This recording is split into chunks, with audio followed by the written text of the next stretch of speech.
Do we really need a specific eye cream? I will give you my honest answer, an answer that a lot of YouTubers will not like. Life is a bitch.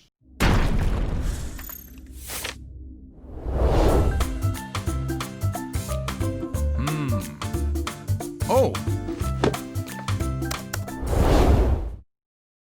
Hi skincare people, Custodio here again in the Age Traveler, working for 30 years in the skincare industry, the last 12 years working in product development, and today bringing you a theme which has a lot of controversy. Do we really need a specific eye cream? There's always been a voice and a tendency to liberate people from the idea that we need an eye cream. And this beacon, I think it's Paula Bigon, the person, the founder behind the brand, you might know, Paula's Choice, who already with her Don't Go to Cosmetic Counter Without Me, the first book I ever read in my life about skincare, I think something in the early 90s, or even late 80s, early 90s, I'm sure. And Paula has always said that eye creams are just a marketing plot because basically they are selling you twice the price, half the quantity. So let's register hypothesis number one.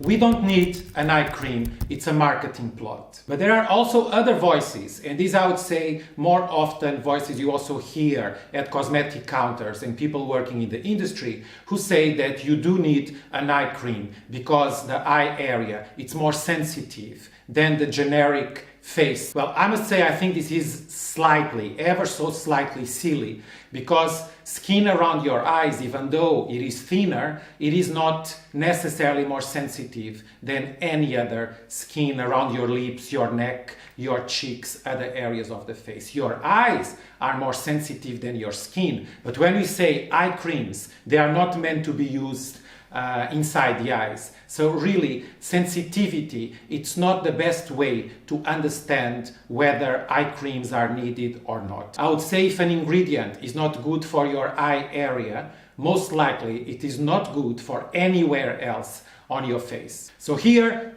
hypothesis number two, we do need an eye cream because eyes are more sensitive. Other voices I hear and I heard throughout all my life say, and I think there is some to it, I think this makes more sense than the previous two, that we should think eye cream because it's better to fine-tune a formula for a skin which is thinner, which is the case, and also to consider specific ingredients which added to a specific eye formula will bring targeted answers to specific needs. Meaning ingredients which are boosting the microcirculation, which are draining, and these are not necessarily ingredients you often find in more generic face moisturizers, serums, anti-wrinkle, firming, hydrating serums. They not necessarily tackle this path.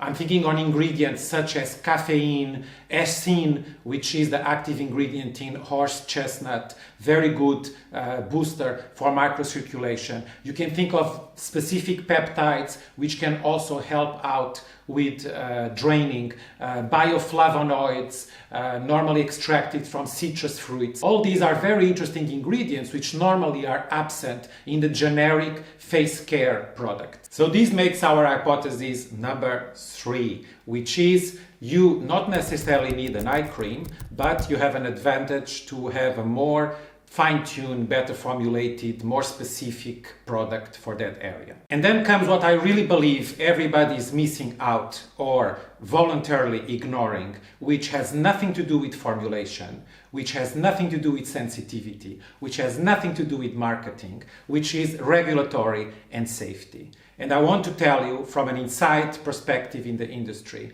that whenever a product has in the instructions to be applied around the eye area close to the eyelids, that product must, for regulatory reasons, go through ophthalmologically testing, safety testing, which considers the formula to come as well as close as possible to the pH of tears. And this is what I really want to lay on the table, just to say that in my opinion, and that's my answer, and that's the conclusion of the video in terms of what's right, what's wrong, I don't think hypothesis number 1 is right. I don't think the second is right. I think the third makes sense, of course, because I see a difference when using eye care products, which also tackle microcirculation, drainage, together with other skincare benefits. I see a plus in results compared to applying a generic product around my eyes. But what I really want you to know is that while applying a generic face care product around your eyes, it might not have been tested ophthalmologically. I'm not saying that anybody forbids a brand to test every single product in the assortment ophthalmologically. I'm just telling you it's not the normal practice. So as a conclusion, I think it's your decision. If you think that the product generic for face care that you extend to the eyes, it's answering your needs, you don't find any problems using it, most likely, as I said before, if an ingredient is good for eyes, it should be good for face. If it's perfect for face, most likely it's okay to use around eyes. Last thing I want to do in the You've Been Fooled series is to fearmonger and to say that it's dangerous to use around the eyes products which are not formulated. But as much as I say it, I also should say that it's about informing you to make a responsible choice and decision. So don't take it lightly just in terms of the price of the product, half as much, twice as much, but consider the regulatory side. I feel good knowing that I apply close to my eyes products which are ophthalmological tested, and that's it. So as my answer, as you've seen, it's more pro using an eye product than not. I will share with you my favorite eye products, as I tend to do in all these videos. So 1, 2, 3, 4, 5. These 5 guys are all personally tested, so not in vitro, but in vivo tested. So my favorite moisturizer, generic texture moisturizer specific for eye area, I would go for Biologique Recherche, the cream VIP O2. I have mentioned these products when I spoke about ATP and oxygen boosting, oxygen carriers. This is a formulation which, by the way, it's a 30 ml. So if you consider the Paul Begon point of view of half as much, this is actually not a 15 milliliters, but it is a 30 milliliters. It's a great moisturizer, which I pair often with my favorite more anti-aging. Surprise, surprise, when we talk anti-aging, we talk more Swiss formulations and my brand Swissline. So the 360 degrees collagen serum. We are big on collagen. I'm preparing a video about collagen.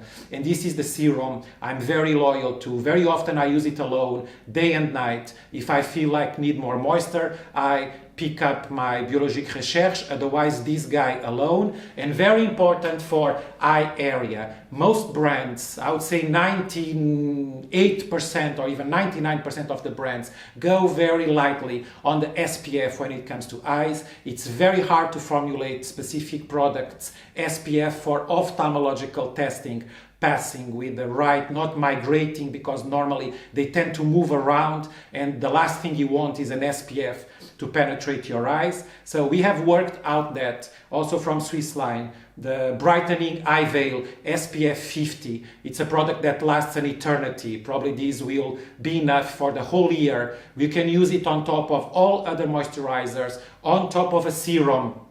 That's what I normally do, as I don't have a very dry skin. I not always need an eye cream, so I do the serum and the SPF on top. Think about it, check your eye care products. You'll see that most likely none of them have whatsoever sun protection.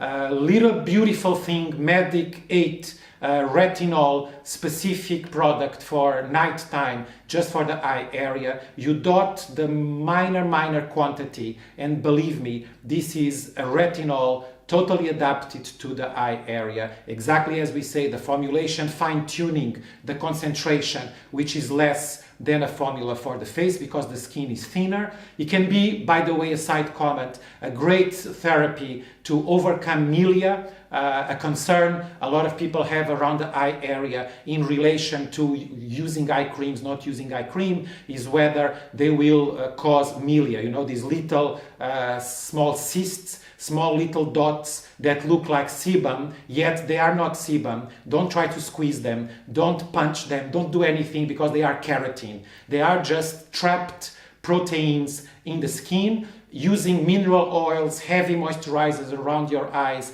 might complicate the whole thing, but retinol, because it works from inside out, might help with the cellular differentiation and allow that excessive keratin to migrate to the surface. It's not a good idea to try to exfoliate, to use AHA or BHA, because if you destabilize keratinization from outside in, you will not benefit milia. I've seen some YouTubers advising with cotton tidge, the same thing you use to clean your ears, that you dot those milia with an acidic toner with glycolic acid. In my opinion, that's not a good idea. Retinol, it's the best idea for addressing milia. And to finalize, just as a private joke, also as an anti-aging, beautiful, beautiful product. Nowadays, Paula's Choice, the brand I mentioned, Paula Bigon, who was the big shaker behind not using an eye cream, she is no longer owning the brand. She has sold her brand. So nowadays there are 3 eye care products under Paula. So Paula's Choice. This is a beautiful, beautiful formulated product, clinical ceramide enriched eye cream. But just as a final joke, what goes around comes around. This should not be called Paula's Choice. It should be called no longer Paula's Choice ceramide enriched eye cream. So love this industry, love its eccentricities and idiosyncrasies, but one thing is for sure, I like to wear my beautiful eye care products. So it's up to you. See you next time. Enjoy life, enjoy the Age Traveler content and everything which is about skincare, which is so exciting. Say no to boring skincare always.